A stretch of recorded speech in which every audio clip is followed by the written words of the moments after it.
just jumped in the 8100 here, going on a bit of a road trip. Right now, I'm moving our disc to our southern farm, and then I'm going to be picking up our air seeder. So it's about 30 miles or so, and it's going to be about roughly 2 hours in the tractor. And that's one way. So I'm going to drop this off. We don't need it up at the home farm. We're probably going to field cultivate everything up at the home farm. And I'm going to pick up the air seeder. That needs to be serviced and gone through yet. So that's sitting in the lean-to down there. But this behind me here, this has been fully serviced and gone through. It's ready to go. So we don't need it up here anymore. We'll just park it for the next month and a half, 2 months before we need to use it.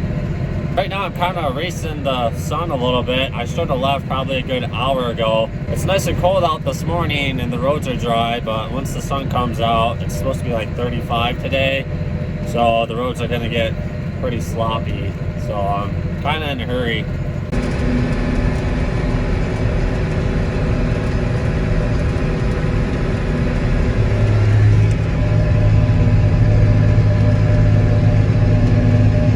Halfway now and the sun's out, roads are starting to thaw. Not sloppy yet. By the time I get this thing unhooked, the roads are going to be pretty bad. So what I'm thinking is when I hook on the air drill, I'm probably going to take the main paved road home.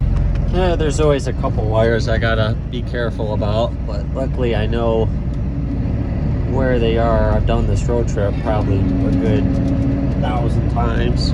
That's a pretty good looking setup. I don't think the 8100 would like this too much. Fairly clean. Got a little bit of road sling here and there, but overall better than expected. Get this in here and get it unhooked. Barely wants to fit in, but luckily I can tilt the disc forward or backwards. So if I tilt the back end down all the way to A, you can see the letters there. I don't even have to tilt it that far, halfway. I can fit in. The back end likes to stick up quite a bit when you're running down the road.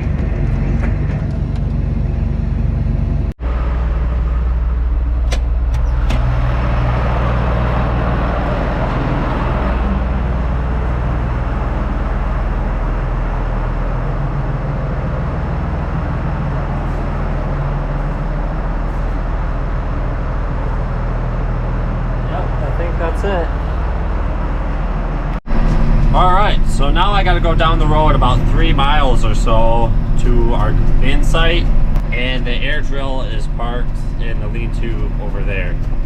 So that's one of the biggest problems about our farm, is we're kind of scattered all over the place, and we spend a lot of time on the road with the machines getting from point A to point B. You know, we're scattered all over the place, and we don't just have all our fields within 10 miles or less from the home farm. You know, we're over 30 miles actually. So yeah, a lot of road time sucks up a lot of time throughout our day, especially during the busy season. You know, you spend a couple hours some days just moving to a field, getting everything there. Maybe someday in the far distant future, we'll have fields that are just a little bit closer to home and we don't have to drive everywhere. But for now, I'm gonna go get the air seeder and get that moved home. So another 2-hour road trip.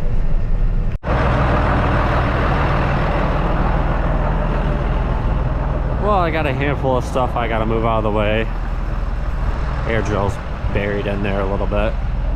Get the 4320 fired up, 165, and the triple nickel out of the way, and we can hook on this and hit the road again. It's not bad out, but the 4320 is pretty cold-blooded, so I'm just gonna get it a whiff of starting fluid anyways.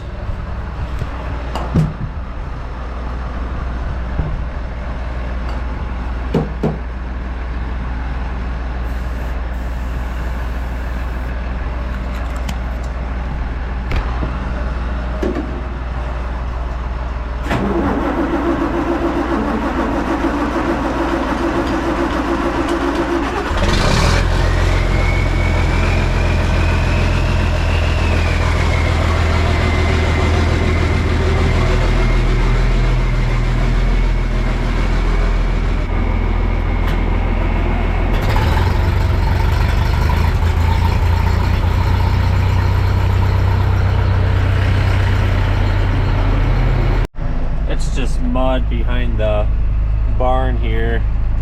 Hopefully the 165 will push the wagon back in the lean-to when I'm done. Probably should have hooked it on the 4320, but I moved the 4320 first. And the 165 is right there.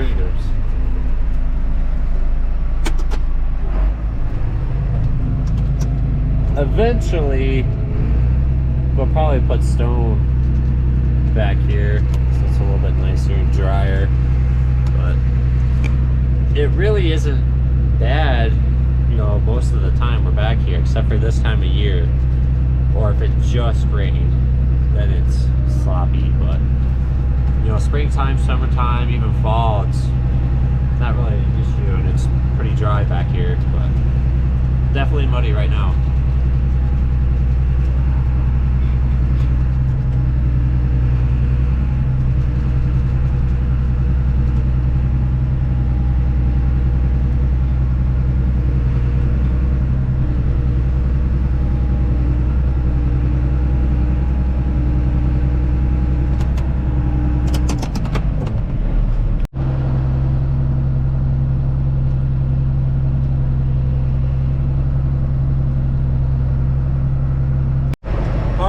So got this all hooked up, got the other machines put back in the lean-to. The tires are all nice and loaded, full of mud, so I'm gonna go nice and slow, probably 5 miles an hour until I get to pavement.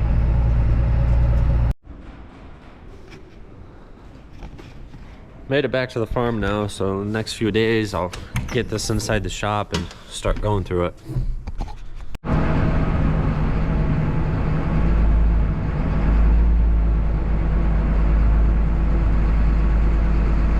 So after doing a machine reshuffle around the barnyard with just about all of our equipment, I've got the 8410 out, unhooked the 81 from the air drill. I'm gonna hook the 8410 on the air drill now. This is typically our tractor that we use for the air seeder. I think the 8100 would pull the air drill just fine. We used to pull two 15-foot 750 John Deere drills that were kind of tied together to make 30-foot. This is pretty much the same thing as before, you know, it's still a 30-foot grain drill, John Deere, but this has got the blower and everything on it. And what we would be concerned about is the 8100. I don't know if it's got enough hydraulics. I'm not sure if it makes enough hydraulic oil. I think they said it would be okay. So horsepower wise, I think it would just be just fine, but we weren't for sure if it would make enough oil to run everything with the blower. Then you got your up and down, and then you got your markers. And I think they said it would be fine on this, but for our corn planter, that's got a blower, 2 vacuums, and everything else on it. So that's how we ended up with the 8130. But I'm gonna get this hooked up now to the 8410, and then I'm gonna pull this at the shop and I can start picking through it.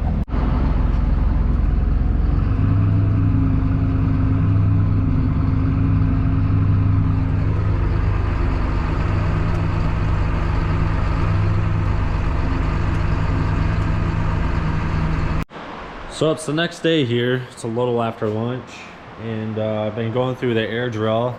Got all the hoses hooked up to the back of the 8410 now. There shouldn't be a reason why we have to unhook the air seeder from the 8410. So I got everything hooked up, ready to go. One thing that we do, so it's a little bit less confusing, is I use zip ties, or me and Dad do. We use zip ties to mark what goes where, and saves a lot of headache. And then I put like 2 for the right side and then a single for the left side, and just a little bit more organized. While it's folded up still, I kind of went through the whole center, so it's a little bit easier to get a creeper under there and check all the bearings and everything out. I didn't grease anything yet, and there's a couple depth gauge wheels on the back end in the middle under the tank here that I want to pull off and replace there because the rubber is really wore out.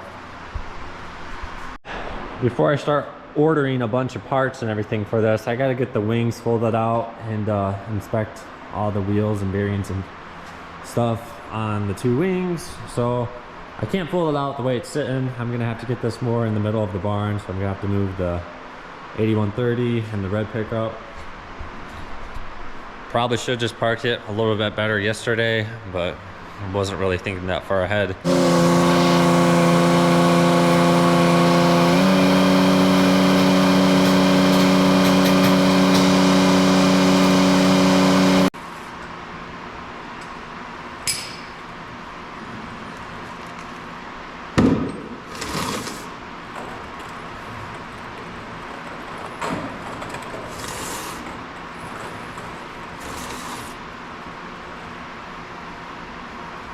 Alright, just a couple depth gauge wheels that need to be replaced.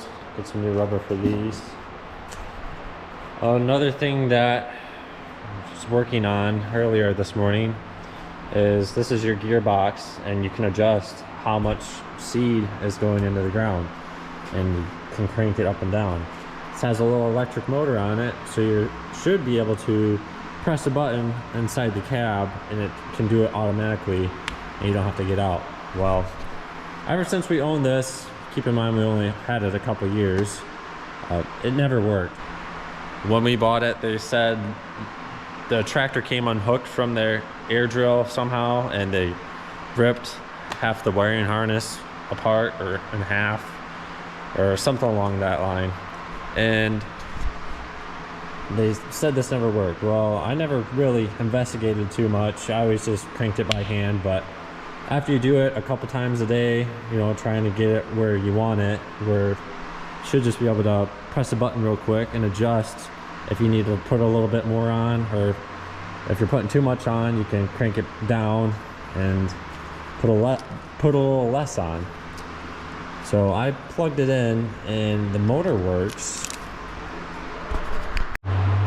And what we're kind of leaning towards was the actual switch itself, the little push button inside the cab. So this is the box that sits in there. You can turn your left side of the planter off or right side with the clutch button there, and then it's also got a tank low warning light to let you know if you're almost out of grain. And then this is your rate controller. You should just be able to press that up or down to adjust your rate. Well, we thought this was bad, but we ended up pulling it out of the box and dummy testing it with a jumper wire. The switch works fine. So then we were looking at the board here in the back, and we noticed that it's kind of burnt up there in the middle. So we're kind of leaning towards that this board got fried. The low tank light always worked since we've had this, and then the clutches worked. So I was never too big of a deal to not have this, but it's just one of those things that nice to have. It's here, why not fix it and get it working? So gonna try to get a new board, see if that works. I did power wash this thing before we parked it, but it's been sitting since July inside that lean-to, and it's got a good layer of dust on it, so I'll probably take it out when I'm kind of done servicing it and give it a good bath. But got everything else checked over, and nothing really crazy going on with this. I kind of figured it wasn't gonna need much, just besides some tires, grease everything, check the tire pressure, and just little stuff. We kind of rebuilt the whole thing a couple years ago when we bought it, so everything on it is fairly new, and yeah, just doesn't need much. And one of the only things that we didn't replace right when we bought it were the depth gauge wheels, or the tires. And it seems like every year I'm replacing a half a dozen of them. So anymore, you know, just about all of them are going to be no more than 3 years old. Seems like the first year when we had this, I did quite a few. I replaced over a dozen, but ever since then, you know, it's just a handful each year, and all of them are in pretty good shape anymore, except for the ones I just pulled.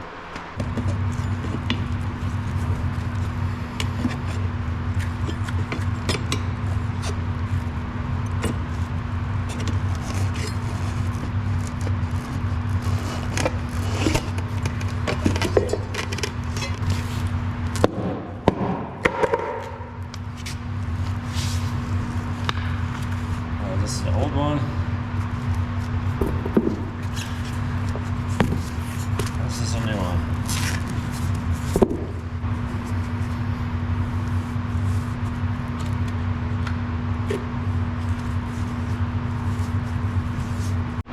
These things can be a real bear, so I'm going to see if I can use the press to push at least the one side in, and then the steel side, because one side's plastic, one side's steel. I usually can kick the steel side in with my boot. This side here is a real bear.